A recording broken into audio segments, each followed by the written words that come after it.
আমি যতক্ষণ মধু পান করি, যত গর্জন করা তুই করে নে। আমি মধু পান করে তোকে নাশ করি, তখন আনন্দে দেবগণ গর্জন করবে।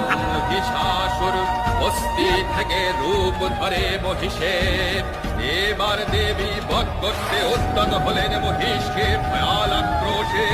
মহিষের পৃষ্ঠে দণ্ডায়মান হন দেবী যেই ঘরে। দেবীর পাদ স্পর্শে মহিষ থেকে নির্গত হয় অসুর সেই ঘরে। ত্রিশূল বিদ্ধ করেন দেবী ভয়ঙ্কর মহিষাসুরে।